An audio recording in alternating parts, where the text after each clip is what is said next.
I'm Nancy Robbins. I worked with the Ron Paul campaign quite a bit, and currently I'm doing a couple different things. One of the things that I'm doing is working with We the People Radio Network and focusing on local activism. So if anybody wants some time to come on the air and talk about whatever, make sure you give me a call. My contact information is going to be on the presentation up here at some point at the very end.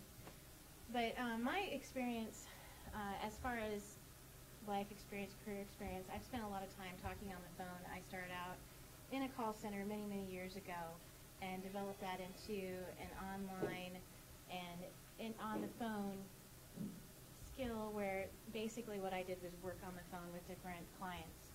So what we're going to talk about is basically how to make a phone call, how to make an effective phone call, and how to ask for commitment, which is really hard to do. So we're going to talk about that. Just a quick little overview. We're going to talk about how to make phone calls, how to work with the database, which we've already done really, so I'm going to skip that part. The importance of scripts, role-playing, and we have some questions, and we're going to kind of get into all this stuff. So first of all, when you're getting on the phone, you need to, before you even pick up the phone, there's a couple things you need to do. You might want to review what it is you're going to talk about. Just, you know, it's helpful. It's very helpful. You want to know your issue. You want to know the basics about the issue. You don't have to know everything about your issue before you start talking, but you have to be willing to learn about it. And if somebody has a question, you don't know the answer to it, so let me find out for you. Is there a contact that I can get from you, like an email or a phone number, and I'll find out and I'll call you back, or I'll email you that information. But what you really want to do is understand what it is that you're talking about. What are your objectives personally? If you're against Stop Domain Subsidies, or not against it, but if you're for stopping the domain subsidies, why are you personally for it? What's motivating you to do this? Because you have to be clear in your head why you are doing it, because that's what you want to communicate to the people that you're talking to. So a lot of times a company or an organization will give you a script that will give you, oh, well, you can say this and you can say this, and that's a really good thing. Scripts are good, but you don't want to read directly from scripts.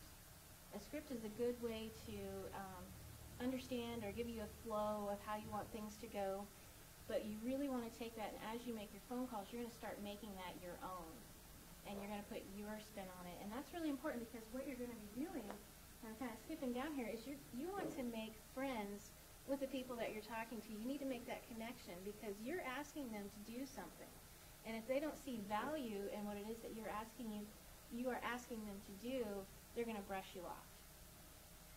So once you get comfortable with what you're going to say, once you get comfortable with your issue, why you're doing it, you need to pick up the phone and dial. And sometimes this is the absolute hardest thing, because you're like, oh, well, or I'll just go get a drink, and then, well, oh, I just got another email. Let me check my email real quick. So that's a really hard thing to do, is just pick up the phone and dial.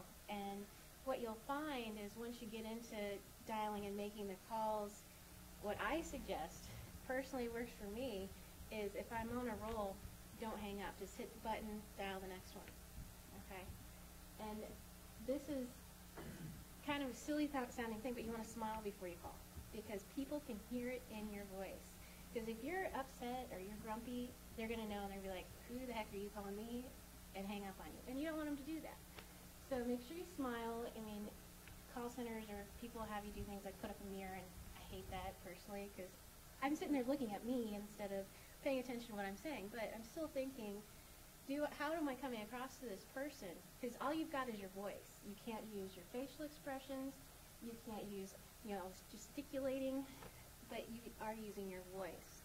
So you want to make sure that that comes across, that you're happy and that you want to be talking to them, you're excited about what it is you're saying. So that's one of the other things. Like I said, I didn't mean to do that. You can hit the other one. There you go. You're making friends. When you get somebody on the phone, you want to find out, do they have time to talk to you? Make sure you're talking to the right person. That's the first thing you want to say. Do you have time? Because you don't want to take up somebody's time when they're trying to get out the door and they've got 3 kids crying. So make that initial, this is who I am, this is who I represent, do you have some time to talk to me? And if so, you want to start making that connection. It goes back to I'm excited about this particular subject or this topic because I have something that I think is important and I want to share that with you. So you want to make that connection and make friends with people on the... So every once in a while, you know, you come across somebody, it's a bad call. It just went terrible, you screwed it up, they didn't like you, they got mad at you. It's okay to take a break, and actually it's probably really necessary that you take a break at that point. Step away, go read your email, go get a drink, whatever, but make sure you get back again and dial. But make sure you're in that right frame of mind where you can be excited and you can be happy. And I recently got this whole thing where, you know, you do your positive affirmations, which sounds so silly, but it's true. You have to think, I am happy, I am energized, I am excited, and that's going to come across.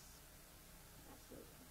So, like I said, since Paul went over the database, I'm not going to go over that very much, but when you're looking at it, if you see something that you can help improve, make sure you're forwarding that information to somebody.